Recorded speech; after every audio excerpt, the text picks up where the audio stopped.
Linda Barcz from the Barcz Company taking your calls at 270-9933. Kind of like Mexican weather here today. What are these, little sombreros? Little sombreros, very good. Do you name plants on the side? Yeah. This one's called sombrero hot coral. It is a new type of coneflower, very attractive, will survive our winters.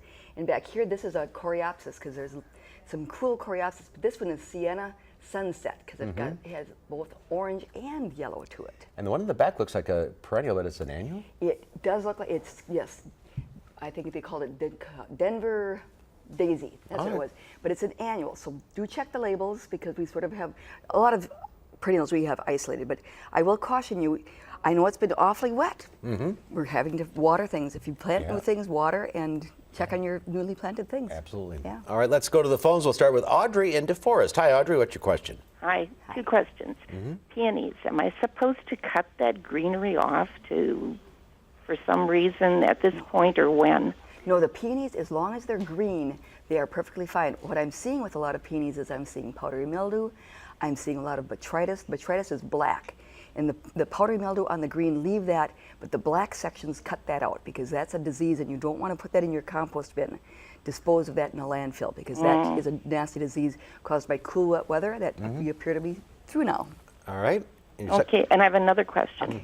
My other one is I have something planted called, I believe it's called postamon or something. It's a really kind of tall, thin plant. You know, it has a tall, thin stem that has little pink or white flowers on. And for some reason, I've got them in the front of my bed instead of the back. Okay. Can I move them, and how? Yes, I think it's pennisetum. Maybe that's it. Penstemon, that's what it's. Penstemon. Penstemon, there we go. Rolls right off the tongue eventually. If it is too tall, I wouldn't move it just now. I would wait for a little cooler weather. I would probably do it if we cool off in August, move it at that time, or early September. You won't have to water as much, and it'll probably tolerate the transplant much better. They're pretty stressed right now with the heat. Let's go to Pat in Janesville. Hi, Pat. Hi. I have a question about a plant. I'm not sure this is the right pronunciation.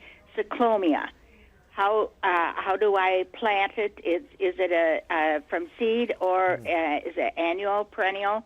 Well, now, you need to give me either the right name or whether it's a cyclamen. Is it a cyclamen that has recurved flowers, possibly? It has a head on it, and then there's like a little seed pod that pops out on the all around it. No, I'm not sure I'm getting what it is.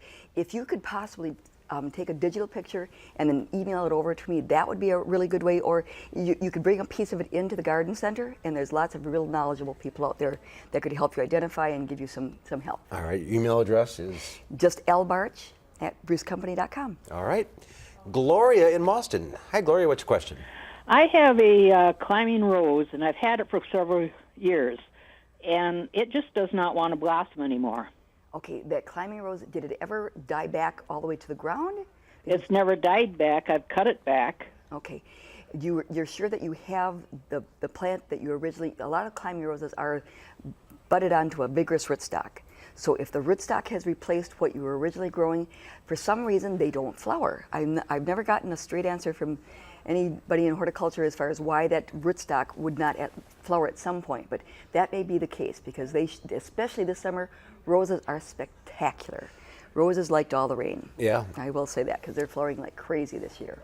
All right, let's go to Marilyn in Stoughton. Hi, Marilyn, what's your question? I have a poinsettia plant that my son gave me first part of December.